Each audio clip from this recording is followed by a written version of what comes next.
You wanted the best. You've got the best podcast, the hottest podcast in the world. The Chris Voss Show, the preeminent podcast with guests so smart you may experience serious brain bleed. The CEOs, authors, thought leaders, visionaries, and motivators. Get ready. Strap yourself in. Keep your hands, arms, and legs inside the vehicle at all times, because you're about to go on a monster education roller coaster with your brain. Now, here's your host, Chris Voss. Hi, folks. It's Voss here from thechrisvossshow.com. There you go, folks. That makes it official. When the fat lady sings the opera lady with the iron outfit there you used to see in the Bugs Bunny commercial, that's when you know you've officially rang the bell at the Chris Voss Show.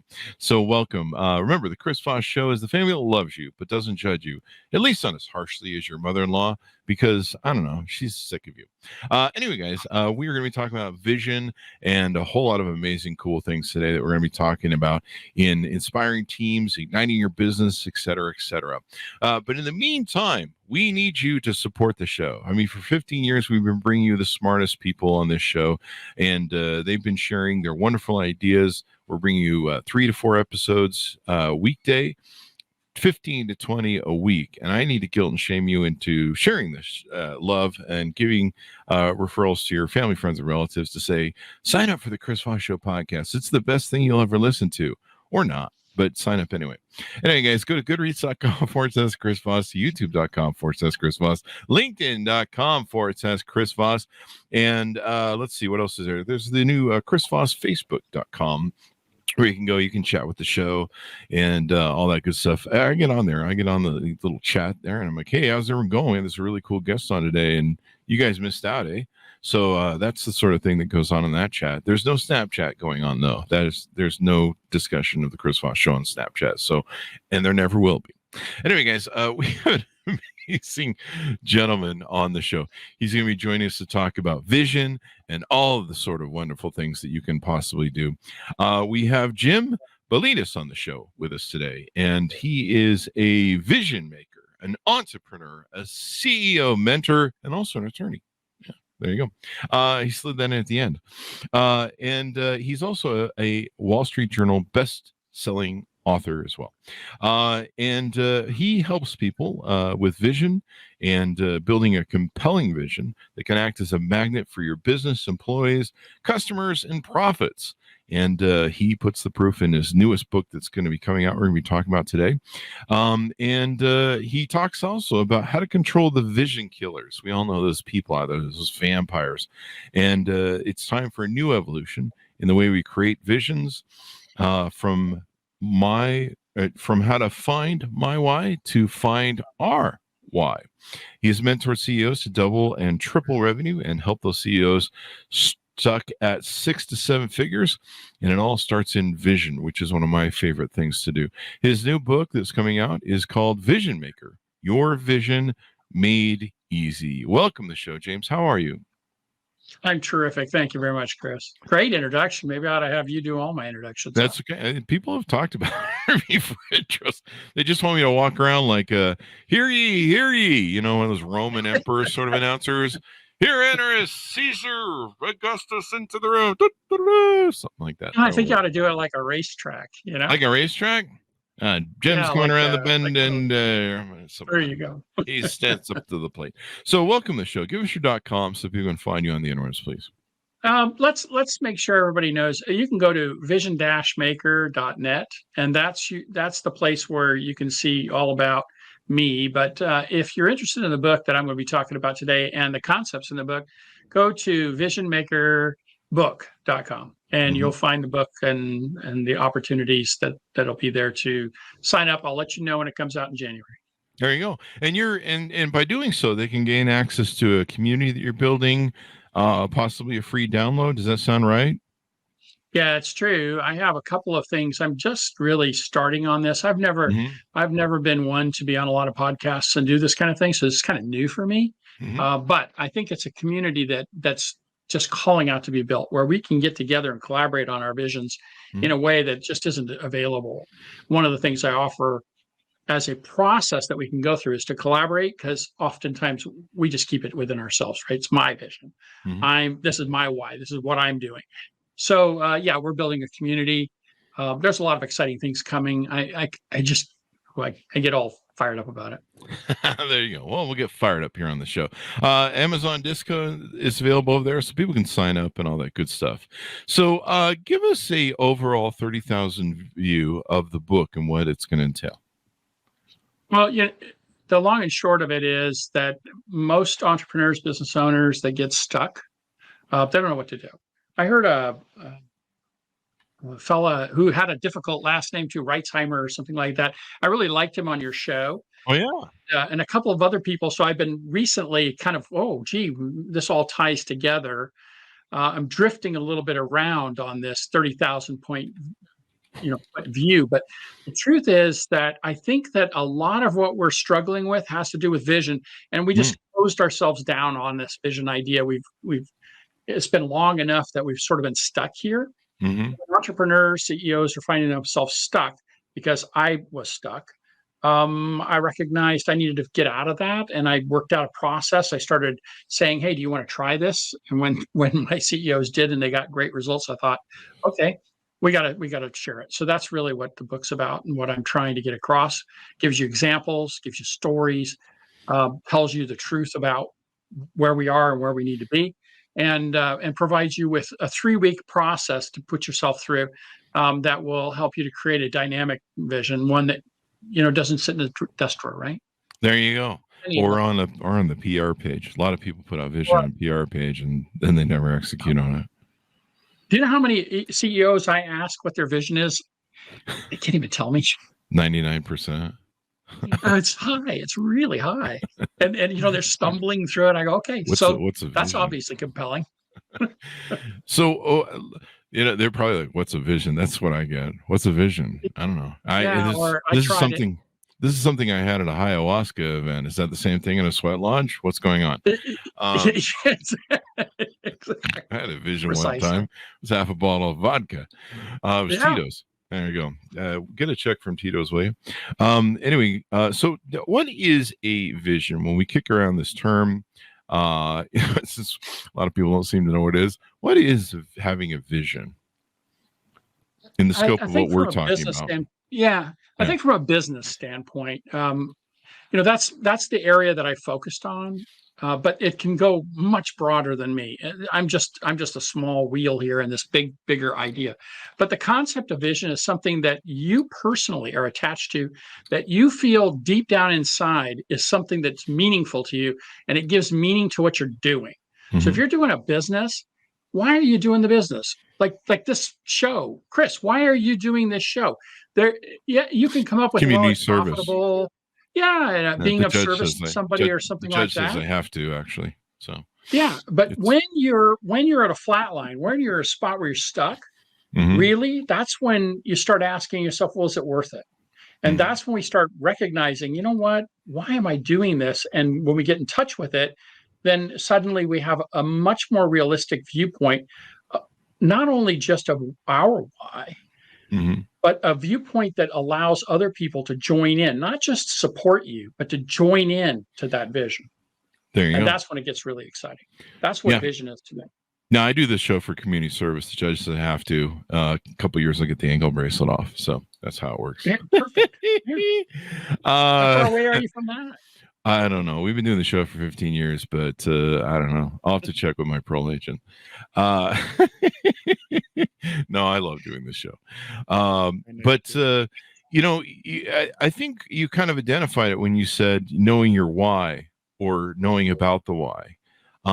Because people need to, you can easily do stuff like, okay, so what are we doing today? Well, we're going to push the paper from this side of the desk to that side of the desk. And then tomorrow we're going to move it back the other side of the desk, and whether you're a company or I think anybody really, having a vision of the long-term goals of what you want to achieve, why you're doing what you're doing, helps you understand, how to do it better and what to do. Because if you don't understand your why, you're just wandering around going, what are we doing? I don't know. I did some accounting. Can I get my check? And I'm going home. Yeah. In fact, I remember on a podcast, I listen to you often, and on a podcast, you said one time in your experience was you were an entrepreneur CEO, and sometimes people were just mailing, they were Phoning there it in. collecting their paycheck, Yeah. right? And then other times you have people that are really highly motivated. Mm-hmm. So the question is why? Why do you have both of these types of people? And the answer, in my humble opinion, is that when they attach themselves to the vision of why you're doing this, Mm-hmm. not just that they believe in it, but they're really attached to it, then suddenly they're full-time in it. And it doesn't have to be this idea that, well, I'm going to save the earth. It doesn't have to be such a vision. There's nothing wrong with that vision, but it doesn't have to be that vision. It can be something much more down to earth and pragmatic, but directly related to why it is that you want to influence the people, that are around you and supporting you. Find My Why is the first step. Simon Sinek was brilliant in writing the book. I think it's an awesome book. I refer to it often and give it to people, if they need to find their why. But the truth is, nobody cares about your why. So once you find your why, the evolutionary stage now that we need to go through is to say, okay, now that I really understand my why in leadership, how is it that this why that I have here is relatable to other people? And when you start connecting at that level by asking yourself, why do I care so much about it? And you get to that core fundamental reason why, then you'll find what other people also feel strongly about. And then you take phase 2, which is to collaborate. Yeah. And when you collaborate, you start to get all kinds of people excited around you. It's not collaborating on how to do it. It's collaborating on the fact that you're doing it together. You're creating the vision together. Mm-hmm. That's when it gets really on fire. And this is the key to inspiring people. You talk about in the byline of your book, 3 weeks to creating a powerful vision that will inspire your team and ignite your business. And, you look at any great CEO, Steve Jobs, how he inspired people to, save Apple, to bring it back from kind of the edge when he came back, to build the iPhone. His vision for the iPhone was extraordinary because, even up until the time they announced it, it still wasn't working. It wasn't working after he announced it either, on a consistent basis. And they spent, I think, another 6 to 9 months trying to firm it up. But his vision of inspiring people to go, we're going to move that mountain over there. And people are like, how are we going to move that mountain? I don't know. We're going to move it. We're going to figure it out. And so all through history, there are great leaders. You can say political leaders, like maybe George Washington or other people who had visions, the people who are the framers of our Declaration. When you read their notes from the Federalist Papers,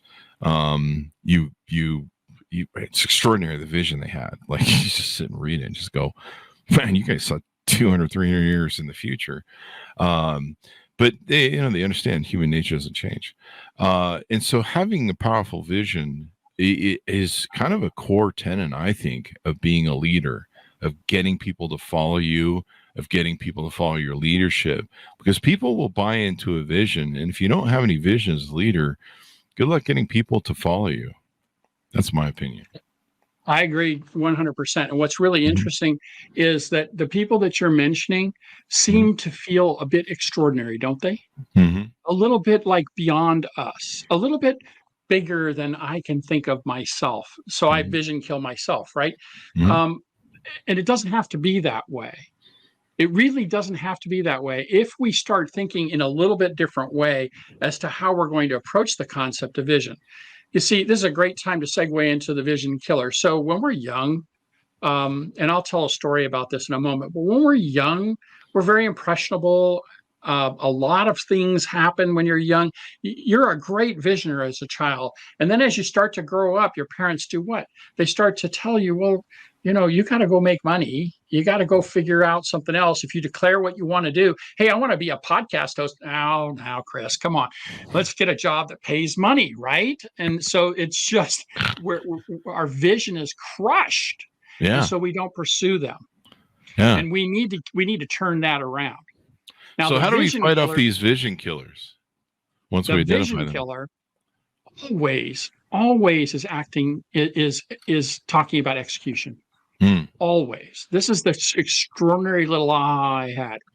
when we're talking to a vision killer, it's typically you don't have the money, you don't have the time, you don't have the people that you know. Somehow or another, this is in your way. That's all in execution. It's not in vision. What we have to do is we have to arrest them a little bit. We have to enroll that vision killer. Now, I'm a lawyer. So, Chris, I'm a great vision killer. I mean, one of the best. And so I had to learn how to do this. And it came out in a public event, very much, felt humility because my wife is a great visioner and she wanted to serve 1 million babies with her product. And, and I was always telling her, hey, protecting her like parents do to children. Hey, we might not have reached out there that hard, that far, that fast. Let's be patient. These are all vision killer things. So the way that we can control the vision killer is a simple phrase. Anybody, it works every time. You simply, when they say, hey, you don't have the money, you simply say, that sounds like it's an execution. Play with me in vision for a minute. And I want you to use the word play. Play. Because it triggers in our mind, oh, you just want to play a little bit. So the doer doesn't feel like they have to immediately figure out how.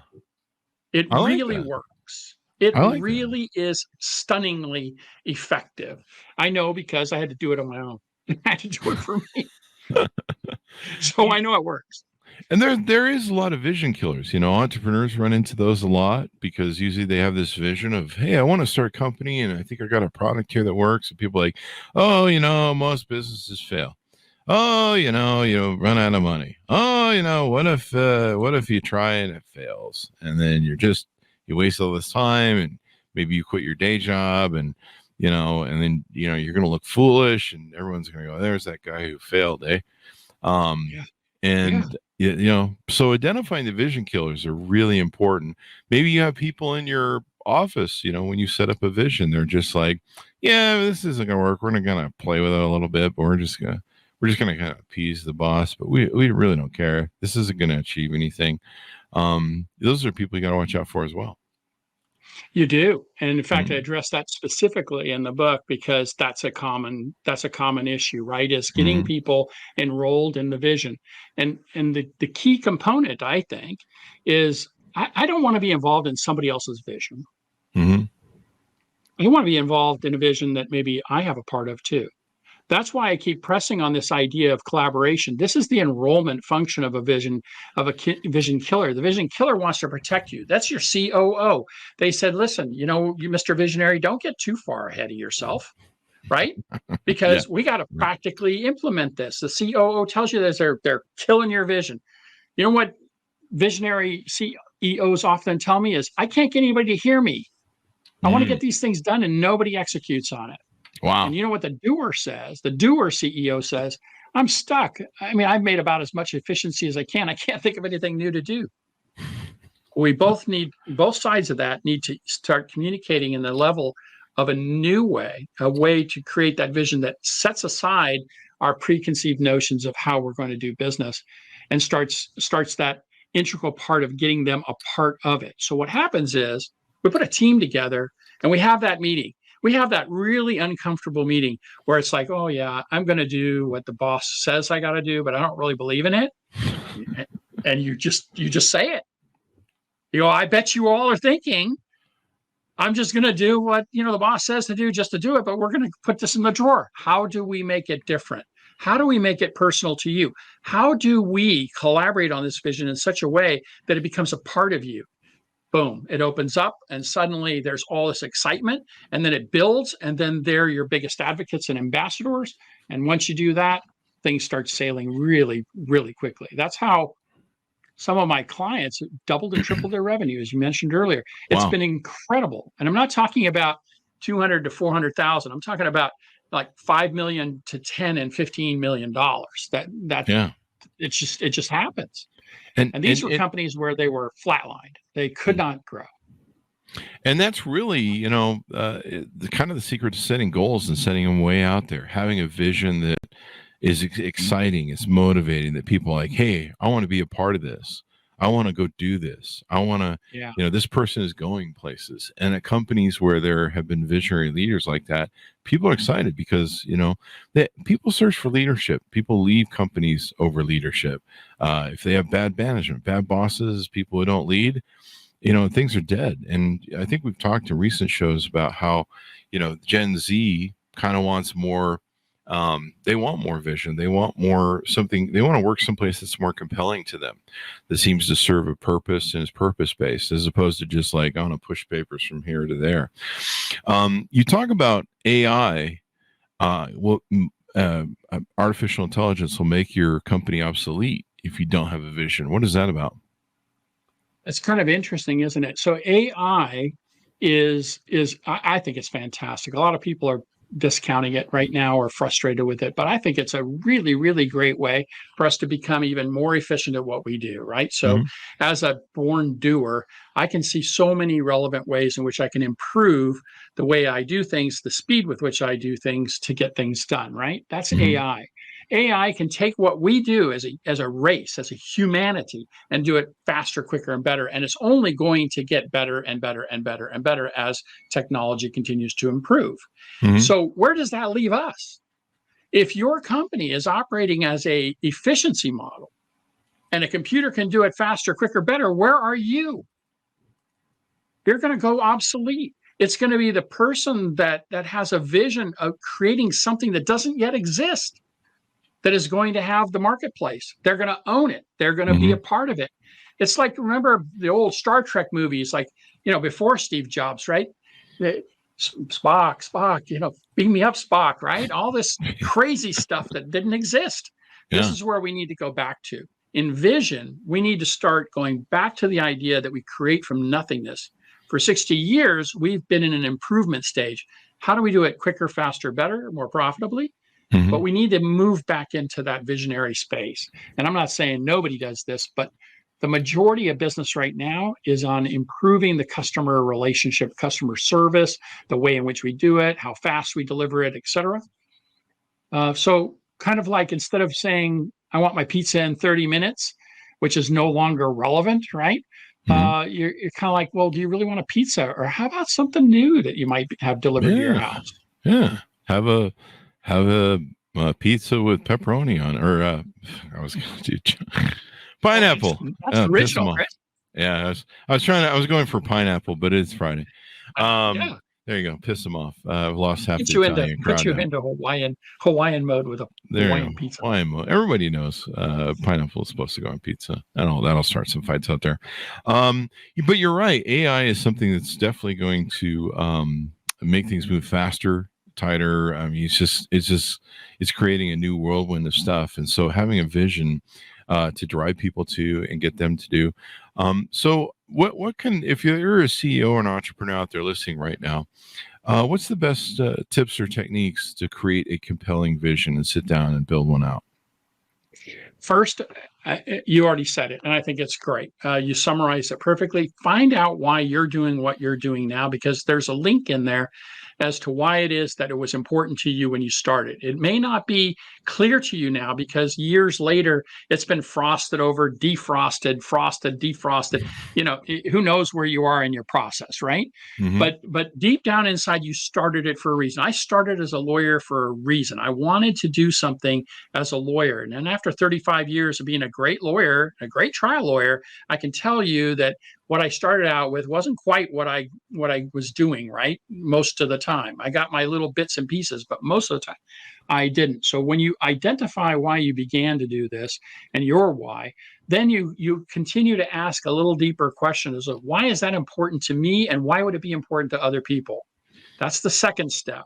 Why is it important to other people? And I want you to think of a vision bigger than you and bigger than your client. Bigger than your client, which is hard for CEOs to do. This is where they stumble. They go, well, I don't know. I don't know. I don't care about elephants in Africa, is what one CEO told me. And I said, you know what? That's not what we're talking about. But why would it be more important to you and to others? Because if others are interested, they'll start advocating, even though you're not your client. And then you start collaborating. Now, I'm from a generation where it's my vision. This is my vision. This is my mission. This is my the goals. highway. Join me in my goals. And we need to move away from that. The young generations now, they'll get on the phone and they'll put an idea out there and they'll have 500,000 people responding to their idea.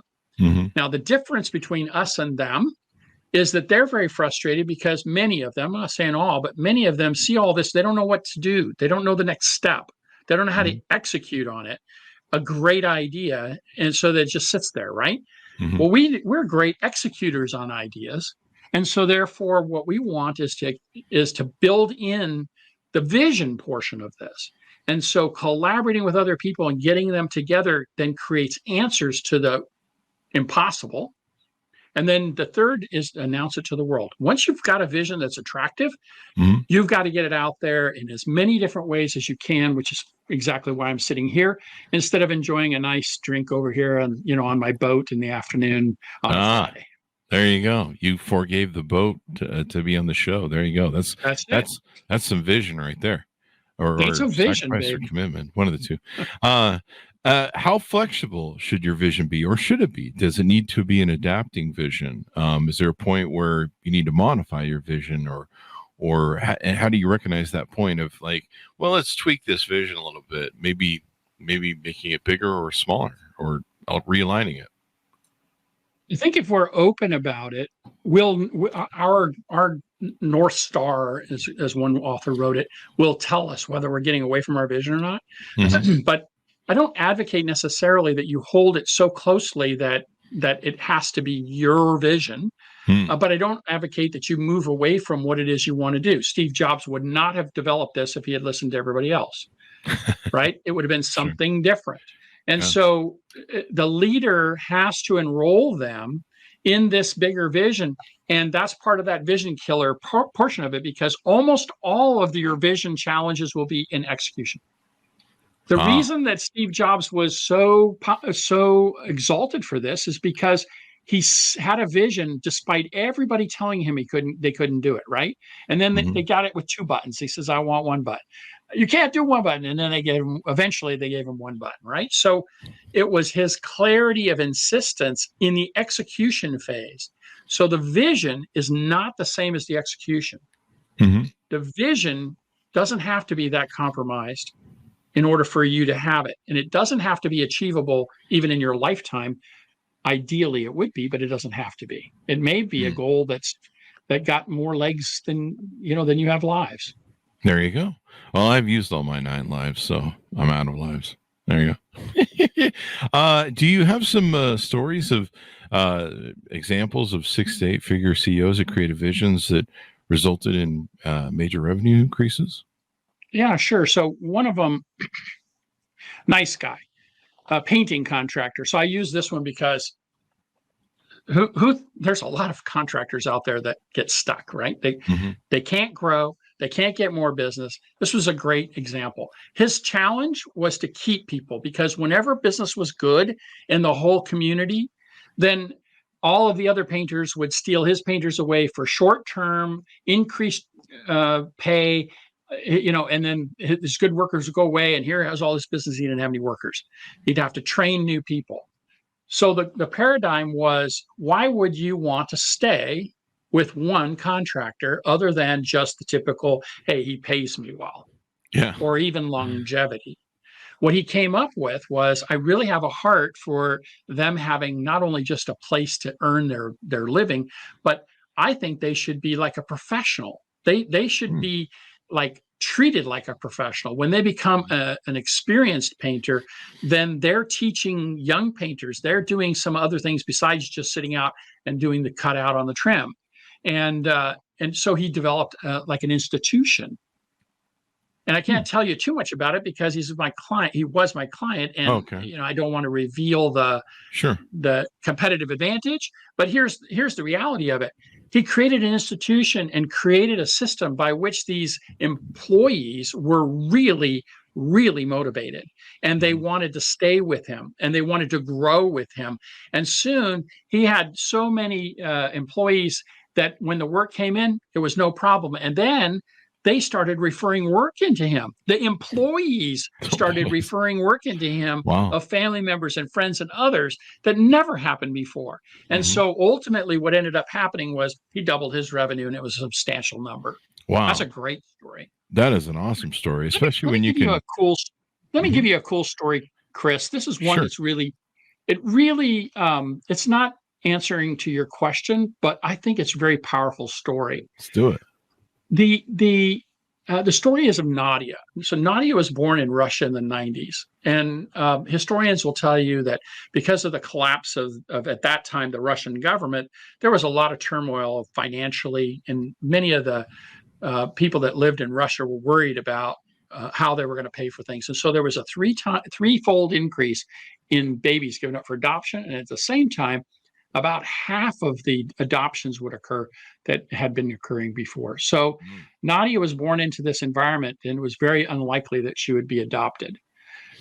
Interestingly, she was also confined to a bedroom, and it was called a bedroom because you were confined to your bed. And the reason for that was because she was born with no bones in her feet or her lower limbs. Oh, no. The probability of her being adopted and having a wonderful life, et cetera, and so forth, was pretty difficult to see. Impossible, some people would say. Yeah. This is the word that we're attaching. This is the word that we're attacking. This is the word we're changing.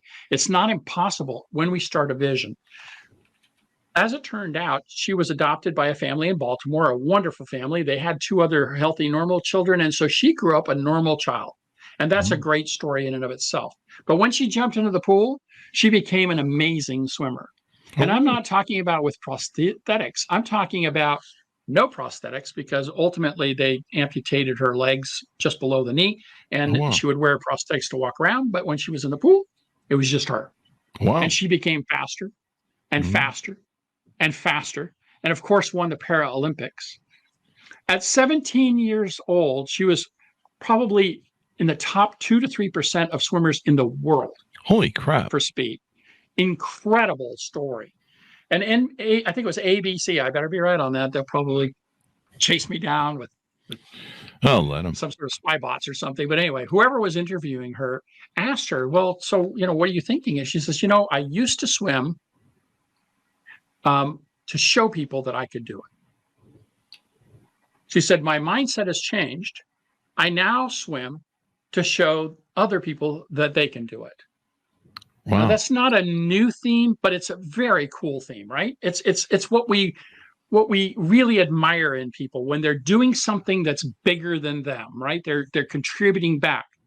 Now, I want the CEOs, the visionaries, the people in listening to this podcast to think about this for a second, just 1 second.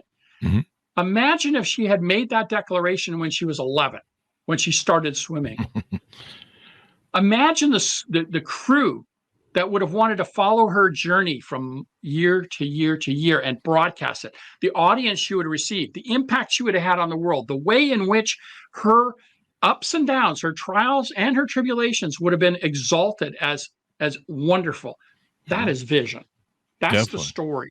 That's what you want to do in your business. You want to have that moment where you're saying, listen, if right now, here, now, this is when we're going to do it. We're going to start doing it now, not after we've seen that it can be done. And so therefore we're going to brag about it. Yeah. Vision inspires people. And when you inspire people, you get exemplary results out of them. You take things to the next level. Clearly. There's things that people do. They'll stay later. They'll work harder. They'll work smarter. They'll come up with innovations. You really, and sometimes setting it like a goal out there where it seems a little too unachievable, where it's like, I don't know if we can make this, helps get people to stretch and go to the next level. And it just makes all the difference when people are inspired. And when they're not, there's no vision. They're just dead inside. They're just like, what are we doing? We're just pushing papers back and forth on the desk here and waiting for 5 o'clock to collect a check. You said something and it triggered for me. When we I do that a lot with people, actually. That's cool. When we can't see a goal, it's moving toward a vision. Yeah. If we can see how to do it right now, I'd tell you if I was mentoring you, I'd be saying, okay, so let's pick something bigger. Yeah. Go bigger yet. And another success story was a woman who has a firm, and she does really good work for people. And I irritated her because every time, so you triggered her. We got to go bigger. We got to go bigger. And then bigger. About 2 months ago, she was telling a whole crowd of people that it was because I kept telling her to go bigger, that she's standing before them, and she's in front of 800 people. Delivering this amazing presentation. And these were not people that she served. These were the people that were going to go out and serve others. So wow. It was that huge of a vision. It was very cool. That is awesome. So let me ask you this. There was one other question you had. There was,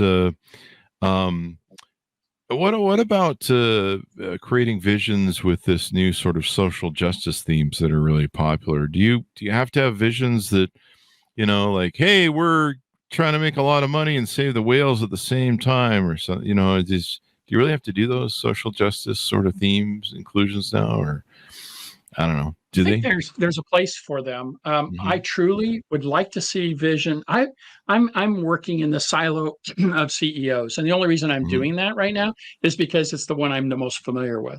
But I see this implication in so many different areas of our lives. I believe right now, like, as a country, we are lacking visionary leadership right now. As a world, we seem to be struggling with leadership. We have a lot of divisiveness instead of leadership, instead of vision, instead of something that people are saying, hey, I want to support that. I want to grow to that. It's almost like, no, I don't want to be there. So therefore, I'm going to be over here. And if you're not leading, your following is the saying, right? The idea of a social cause as a vision is a terrific one. I think that needs to be done. Does it have to be for business? No. I gave you an example of that. I'd say that 95% of the visionaries that I worked with, and there's got to be over 100 CEOs now, probably 90% of them had no vision that was related to social justice. Wow. That's not what's necessary. If it is, and you really are attached to it, and it is directly relevant to your company, and people are feeling connected to it, then of course you should be doing that. Tom's shoes is an example of that, where, hey, nobody should be without feet and without shoes, right? So you buy a pair, we're going to give a pair. Yeah, those are some great ways. People love that stuff too. They really buy into it.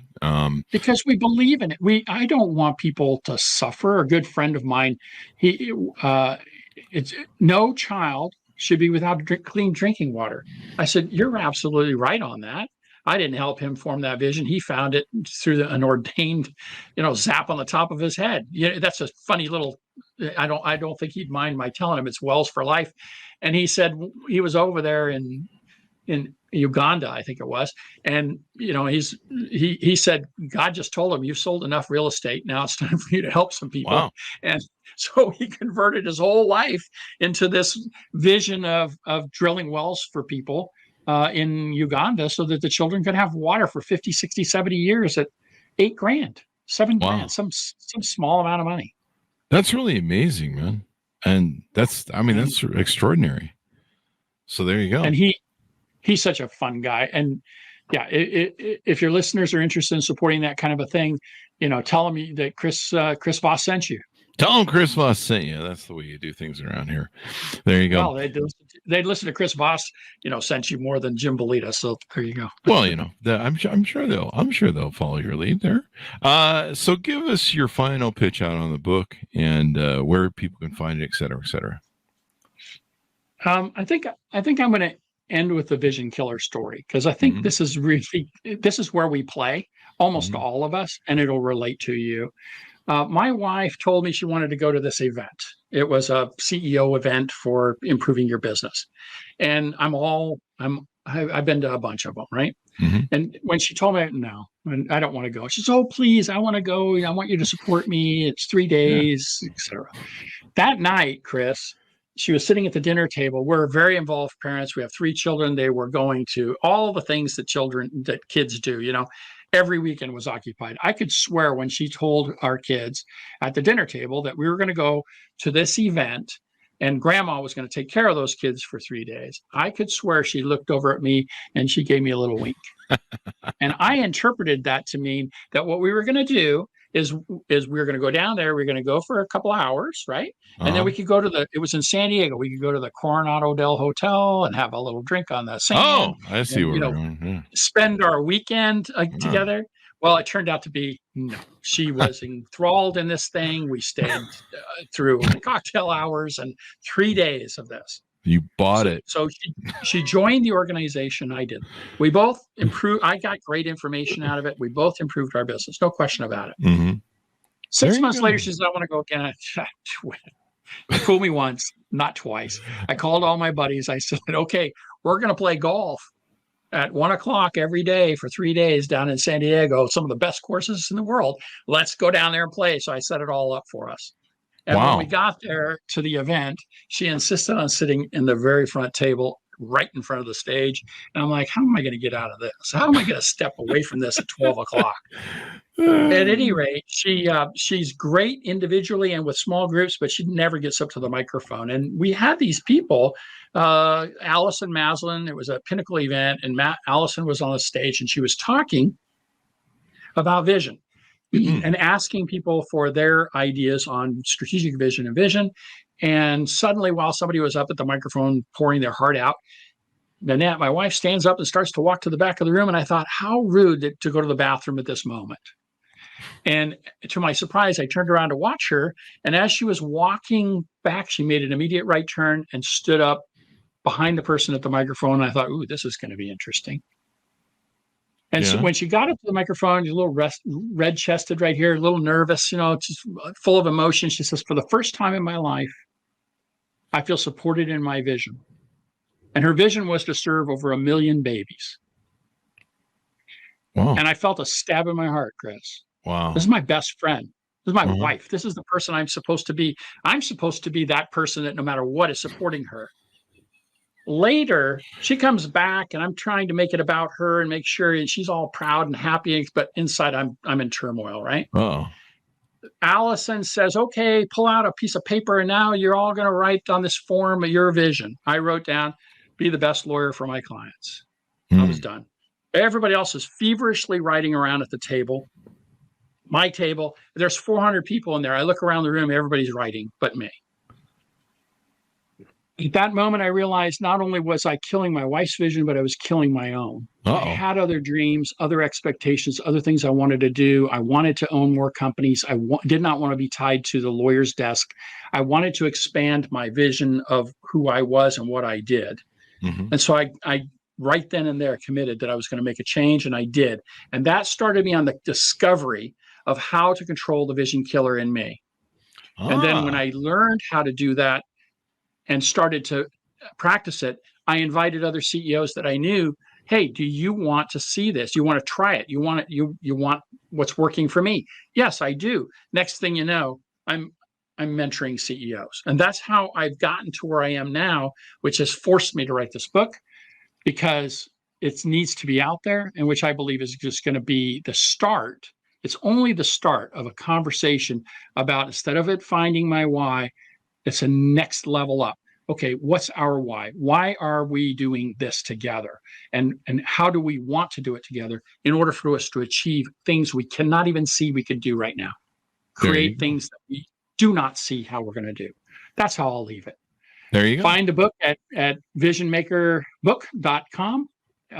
If you sign up for it, I'm not doing pre-sale right now. So if you sign up for the book, I will notify you by an email when the book is getting ready to launch, and I'll let you know, and you can get it. And otherwise, if you go to vision-maker.net, you can book a 15-minute call with me, and I'll talk with you for free. I talk with anybody about vision. I love talking about vision. It's now my passion. I've gone ahead and retired all my clients to other people. I'm just talking about vision now. And amazingly, what I'm finding is a lot of problems to business owners are solved by vision. There you go. And you've given us a spectacular vision. Thank you very much, Jim. We really appreciate it. I appreciate you hearing me out and being a part of this and making it fun. There you go. Order it up, folks. Get available on the pre-sale too. VisionMaker, your vision made easy. Thanks for audience for tuning in. We couldn't do it without you. You guys are the greatest audience in the world. Don't ever let anybody tell you otherwise. Damn it. Go to goodreads.com/Chris Voss, LinkedIn.com/Chris Voss. Chris Voss one, the tickety talkety. Sign up for the big LinkedIn newsletter, the 130,000 group over there on LinkedIn. Also go to chrisvossfacebook.com. Thanks for tuning in. Be good to each other and stay safe. We'll see you guys next time. Bye, Nice guys. to have us out.